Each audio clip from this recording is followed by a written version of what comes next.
Hi there. Welcome to the podcast that is Stories That Made Us. This is the third episode of our weekly series on creation stories. Today, we trek across continents, for our stories begin with the Altaic people of Central Asia.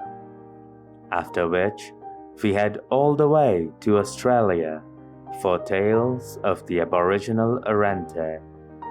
We conclude the episode with the wonderful creation myth of the Boshongo tribe of Central Africa. The first story is of the Altaic people, named so after their language.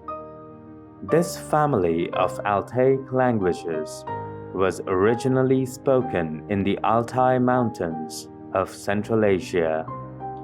They typically are the cultures of three branches of this family: Turkish, Mongolian, and Tungusic, the language that is spoken in Siberia and parts of Manchuria in China.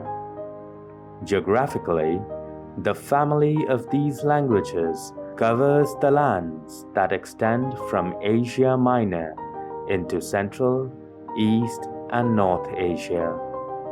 They predominantly are Turks, Mongolians, Manchurians, and peoples of the Caucasus regions. This is their story. The whole world was water, just endless water as far as the eye could see.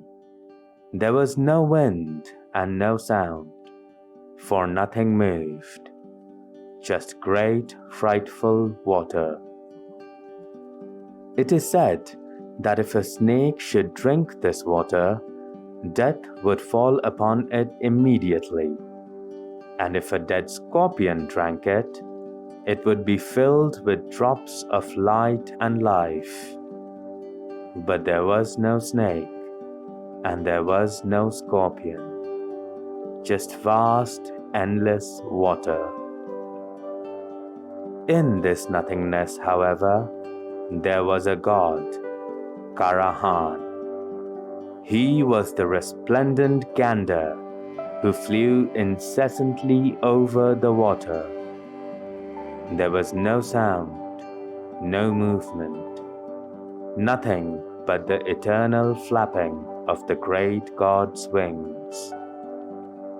And so it was for millennia and millennia, until God found emptiness and loneliness creeping into his heart. For there was no song, and there was no beauty. There was no one to talk to, no companionship. Karahan, the great gander, was alone and restless above the desolate water. Then one day, the exasperated gander said, "I am God. I need not be lonely." It was then that he heard a beautiful and melodious voice.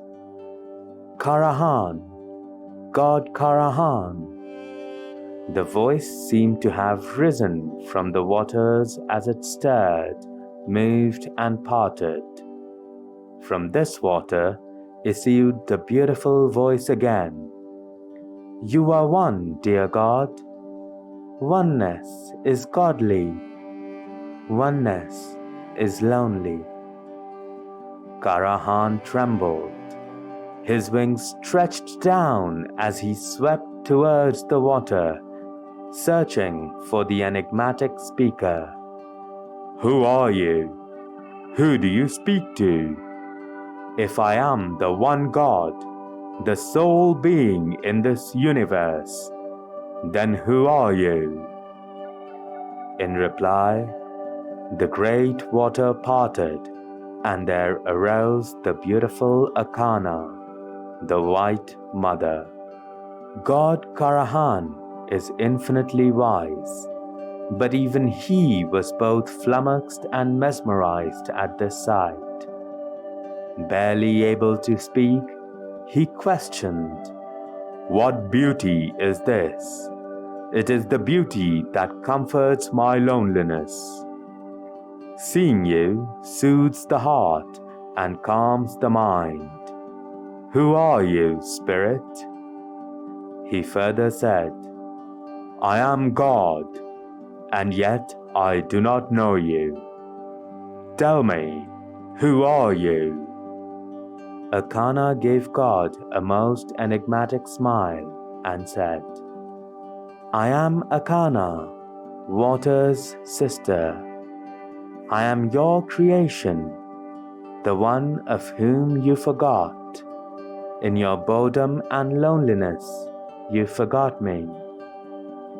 Akana then continued, Before you began to fly above the waters, O God, I did not exist. Then you created me, and I rested under the water. There have I lived until I saw that you were lonely. Even for God, the one who knows not death, loneliness is deadly. You are God. You are one. Oneness is godly, but oneness is lonely. This she told Karahan. Still captivated by her melodious voice, Karahan sighed. I am God, yes, but there is no one to call me so. Who knows that I am God? For above the endless water do I fly forever. There is nothing under and nothing above. So what does it matter that I am God? Akana whispered but one word, create. Her voice echoed through the water below and the sky above. God realized his purpose. Create. Then the water wavered inward again and folded as Akana, the White Mother, sank back to her domain, her brightness sinking into the watery depths. With her gone, it felt as if the world was cast in eternal darkness. Such was her radiant beauty. Even though Akana was gone, her word stuck with the great God. Create, create. It thumped within his heart. It echoed across the universe. And so it was, that at a time when there was no sun nor earth, when there was no moon and no stars, there was just water, and above the endless water flew two ganders. One was flawless and white, our god Karahan. The other was black. It was God's new companion, Erkishi. Together they flew, for God had hearkened Akana's advice and created a companion. With his new companion, he found happiness and joy. But this was not to last. For before long, Erkishi's heart was filled with contempt and jealousy towards his god. Why should I fly below Karahan? Erkishi rationalized. Why should God have endless domination? There must be equality between the two of us. After all, we are friends, and friendship is meaningful only when it is between equals. Love is beautiful only when it is between equals and is given freely. I am thus to be his equal, so let him command all that is above. I shall command the waters below. Having thought this, Erkishi bent down and dived into the water. The god Karahan was saddened by his companion's dark heart. Was loneliness truly worse than Erkishi and his tantrums? God thought. Meanwhile, Erkishi emerged from his dive, and he flew high, higher than God. Then he spun, splashing water all around, including on the feathers of our God. Karahan, do you see how strong I am? Erkishi boasted. I dove without your permission, and I wet your feathers. Great am I, for I have my own will, the vain Erkishi exclaimed. But praising oneself is nothing but empty praise. Buoyed by his boastfulness and a lack of reprimand from God, Erkishi thought to cause more havoc. Instead of diving, now I shall rise, he said. I shall rise above the white gander and fly as the new god. But as the thought merely crossed Erkishi's mind, God took away his flight, making him heavier than lead. And so Erkishi plummeted. Down he went until he crashed into the water, and then farther down as he drowned and was swallowed by the endless ocean. Now seized with fear, Erkishi pleaded endlessly to God. My God Karahan, he cried as water warped his speech and smothered his voice. I did not realize the magnitude of your strength. Please provide me a safe harbor, and I will obey your word, the drowning black gander cried. God took pity on the pretender, for magnanimous was his nature, and he forgave Erkishi's avarice. Come out, old friend, God said. Rise. To the water, God Karahan commanded. Do not drown Erkishi. Let him float atop to the surface. And so it was that with soaking wet feathers did Erkishi rise back to the surface. But alas, he could not fly, for God had clipped his wings. Give me a place, O God, Erkishi cried. Give me a place to rest. Without your help, I will surely drown in the water.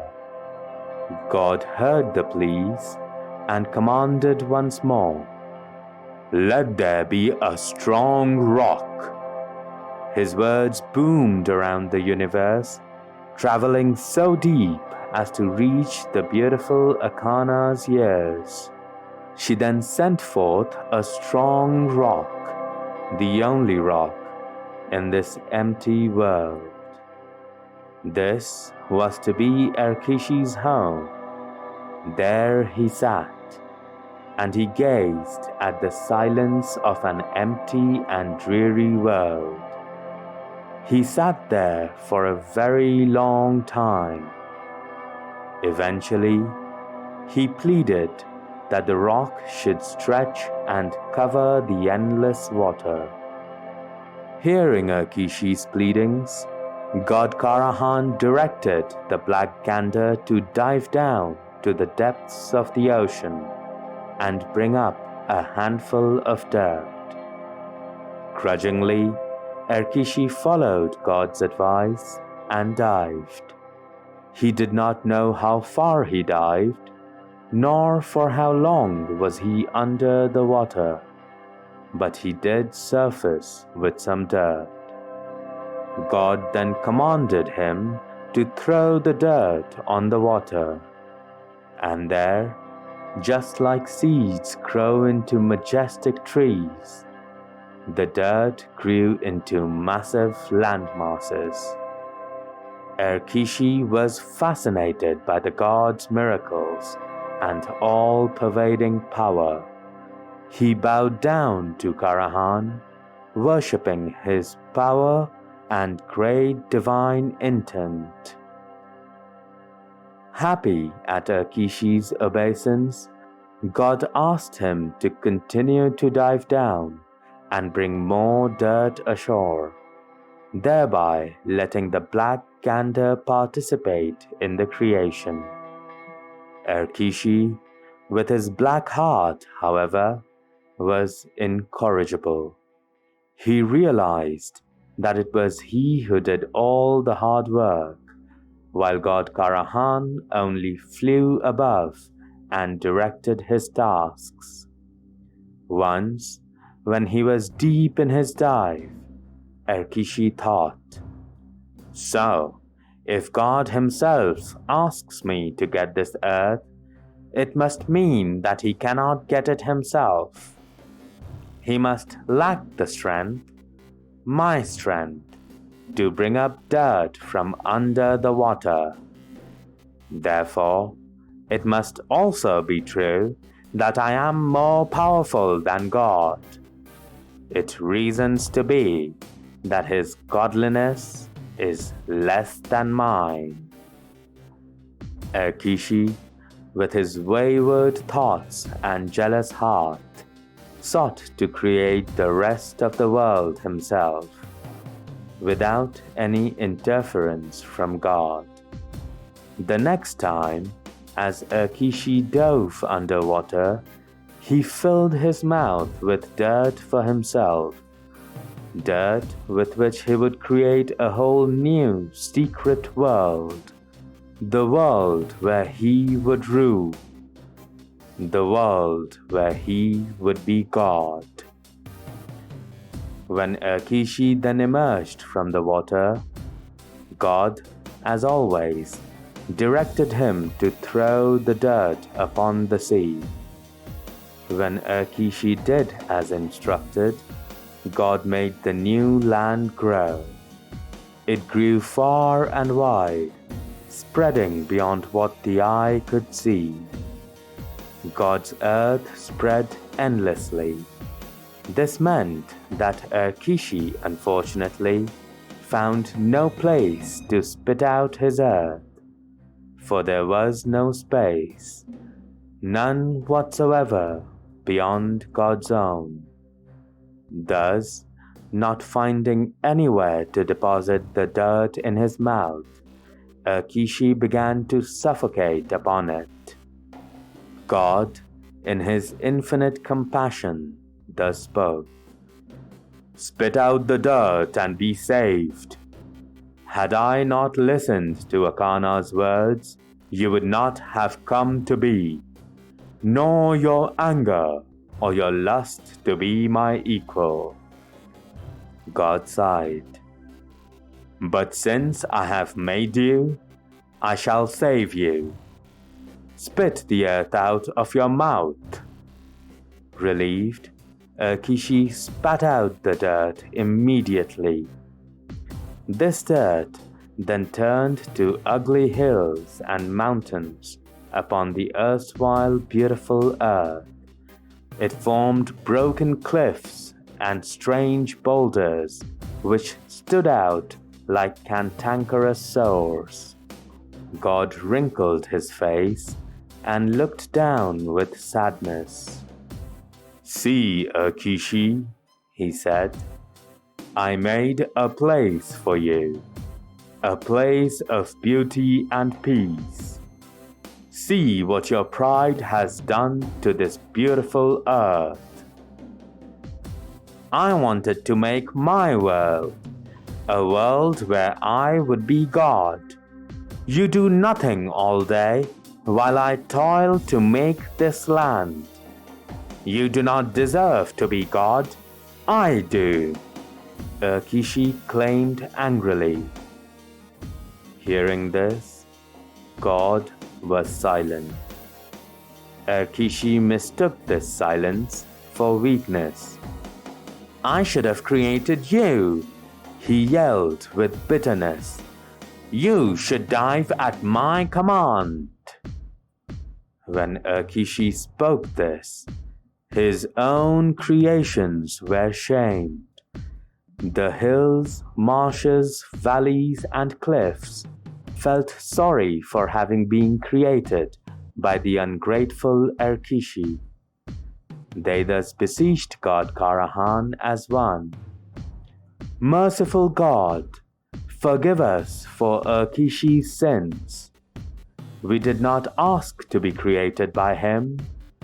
We do not possess Erkishi's hatred or haughtiness. Please forgive us for our Creator's sins." God then spoke to Erkishi. "You exist because I allow it. You did create the land, but only because I let you. However, you have only created evil, because you are evil." Erkishi, in his insolence and arrogance, replied tersely, You created me. You made me what I am. If I am evil, you made me evil. Why did you make me evil when you could have made me good? Answer me, O great God." God thus replied, "We flew together, you and I, but in your pride you wished to fly above me. And from this pride, your evil arose. It did not come from me. That is the answer to your question." After these words, all was silent, eerily silent. Nothing in the world stirred.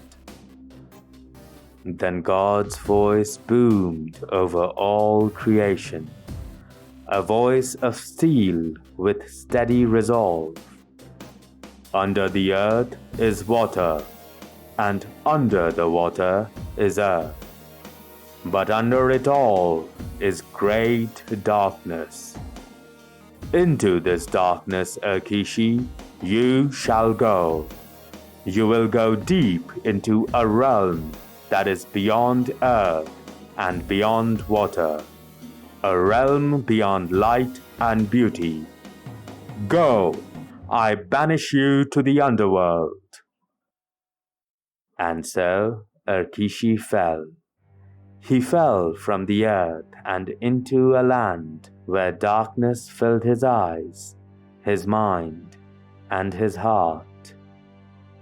In this darkness, Erkishi's own darkness festered and grew like an evil rot. In this darkness, hatred and loneliness grew from his evil heart.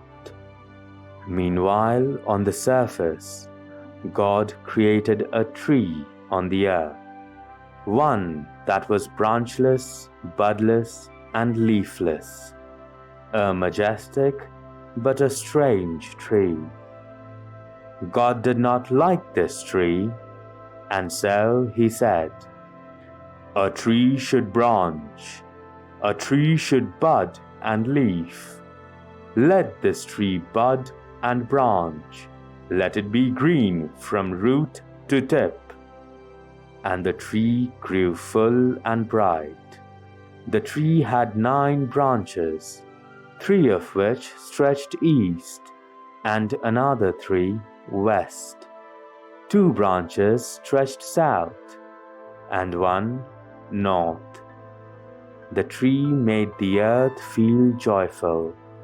Its branches spread wide, and its green leaves covered the marshes and broken hills. It hid the ugliness of Erkishi's creation and made the world beautiful again. The tree was rooted in the earth, while its branches headed to heaven.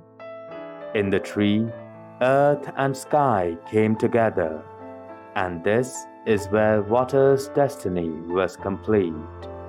For the tree gave water a purpose, the purpose of nourishment and life. God then made the sun and the moon. He made winds and currents. But creation was still incomplete, for the world lacked life. Then God said, "Let there be birds." And so it was that many birds flew around the beautiful tree. There was joy in this world, and an end to banality and boredom. The birds sang. They sat on every branch and sang. They sang songs of joy. God then created animals and fish. He made all that walk on earth, fly in sky, and swim under water. But God, however, was still lonely. God thought, and God found what was lacking, and so he said, "Let there be people." Instantly, the roots of the tree swelled, and humanity burst through the earth. There arose 9 new people, 5 men and 4 women, the ancestors of us all. And so it was that creation was complete. The earth was full, and God Karahan was not lonely anymore. The creation was done. This is the Altaic creation myth. We now move on to the story of the Arrernte people, who are a large Australian Aboriginal tribe with their habitats centered around Alice Springs in Central Australia. This is their story. There was a time when the great creator Karora lay sleeping in the land called Ilbalintia. He was alone, and he was in deep slumber. He was covered by soil, upon which grew a cornucopia of beautiful flowering plants. There was beauty everywhere, but the world was dark and dreary. From Karora's decorated head rose a tall pole called Natanya. It grew up into the sky. It was a living creature, this pole, whose roots lay under the ground and upon the forehead of the great Karora. Now the god, as he slept, he dreamed, and somehow his dreams turned to reality. He first dreamt of bandicoots, and sure enough, 2 huge bandicoots slithered out of his armpits and his navel. They broke through the soil and began scurrying about. Then the great god thought of light, and the bright and beautiful sun began to rise over the soak that is Ilbalintia. Then all of a sudden, the great god Karora yawned and woke up from his long and deep slumber. As he did, he burst through the earth, leaving a giant gaping hole, the great Ilbalintia hole, that God then filled with the delectable juice of honeysuckle vines. After having woken up from his deep sleep, the god was hungry. He looked around and found the 2 bandicoots writhing around him. He picked them up, roasted them in the heat of the new sun, and thus sated his hunger. Then, when the sun went down, our great god went back to sleep with his arms stretched out. This time, he dreamt of a companion, and so it was that as he dreamt, from his armpit emerged a bullroarer, the ancient musical instrument, which he then turned into a handsome young man. When morning came, Karora woke up to find his wish fulfilled. He found his companion in the form of a young man who was lying right beside him. But the man was lifeless. Karora then sang the sacred song, and it is this song that gave life to his child. So happy was Karora that he and his son danced for nights and days. Then over the next few days, Karora birthed many more sons, all of whom were welcomed with the ceremonial dance. Man and bandicoots, however, were the only life in our world.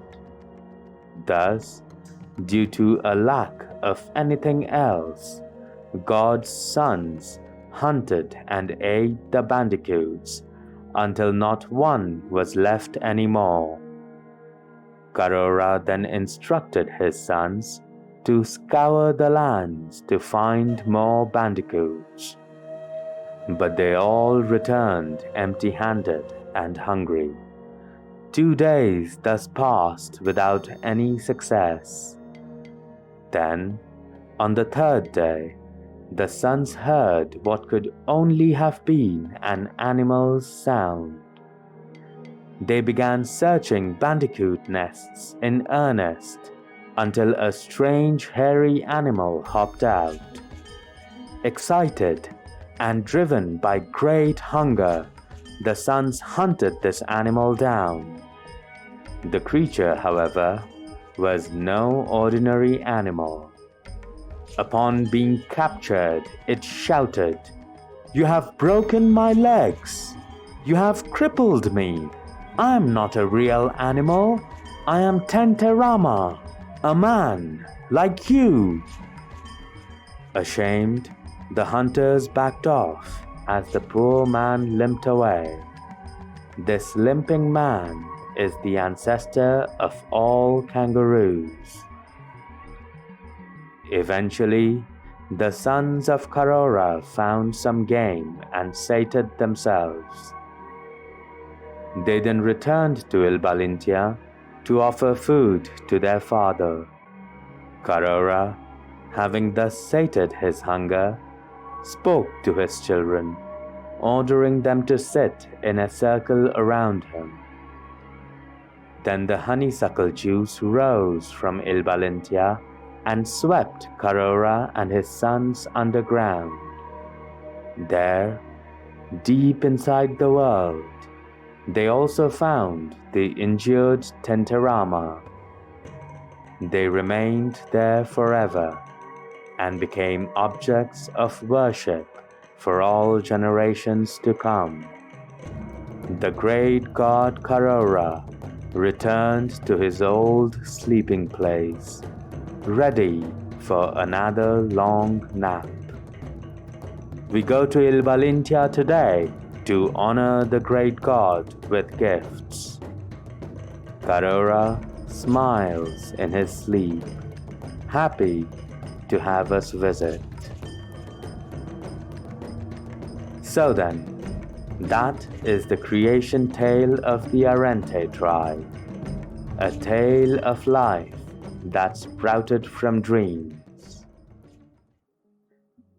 Our final story is from Africa. The Boshongo are the Bantu people of Central Africa. They are an ethnic group from the Congo River and the surrounding areas. Their creation myth involves a god called Pumbaa. He is usually depicted as a gigantic white man. The story goes that he created the world out of his own bodily fluids, especially vomit. In the beginning, the world comprised of three things: darkness, water, and the great Boomba. One day, Boomba was in terrible pain. He retched and vomited. He vomited up the sun. So after that, there was no darkness. Light spread over everything. The heat of the sun dried up the water until the black edges of the scorched land began to show. As more and more water evaporated, dry land slowly emerged. The world was now darkness and light, water and land, and of course, the great Boomba. Boomba then vomited up the moon and then the stars. And after that, the night too had light to call its own. Still, the great Boomba was in terrible pain. He strained and retched again, and this time, living creatures began to appear. First came the leopard, and then the crested eagle, followed by the crocodile and one little fish named Yo.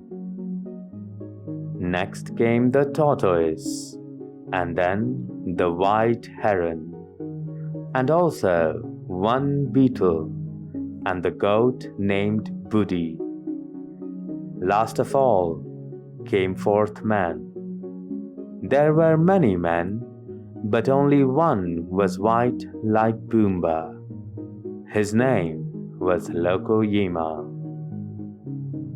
These creatures then created the other animals that we see today. The heron created all the birds of the sky, all except for the kite. He did not make the kite. The crocodile made the serpents and the iguana. The goat Buddy produced every living beast with horns. Yo, the small fish, brought forth the fish of the seas and the rivers. The beetle created the insects. Then serpents made grasshoppers, and the iguana made all the remaining animals without horns. Now, among the men, Boomba had 3 sons, who said they would finish building the world. The first son, Nonye Naganga, made the white ants. But he could not complete his remaining tasks and died before he could create the rest. The ants, thankful for their life, went searching for black earth in the depths of the world and covered the barren sands to bury and honor their creator. Chonganda, the second son, brought forth a marvelous living plant from which all trees, grasses, shrubs, and herbs have sprung. The third son, Chedu Boomba, wanted to make something different. He thought and tried to make many things, but for all his efforts, he could only make the bird that he named the kite. Of all the creatures thus created, Setse, the lightning, was the only troublemaker. She stirred up so much trouble that the great Boomba chased her into the sky. Even today, Setse sometimes leaps down and strikes the earth, causing havoc and damage everywhere. Now, mankind back then did not know how to start a fire. The great Pumbaa showed the people how to draw it out of the wood. "There is a fire in every tree," he shouted at men, and then demonstrated how to make fire with wood and twigs. When at last the work of creation was complete, Pumbaa walked through the peaceful villages and said to the people, "Behold these wonders, they belong to you." Thus, from Pumbaa, our Creator, came forth all the wonders that we see, hold, use, and sometimes marvel at. From him came the brotherhood of beasts and man. This fantastic story then concludes the episode. Please do subscribe if you enjoyed the content. Help us out by leaving a feedback and a rating. Follow us on social media to keep up with the latest. Lastly, do share the podcast with your friends and family. Thank you for listening, and join us in the next episode for tales from the Apache tribes of the United States. Goodbye.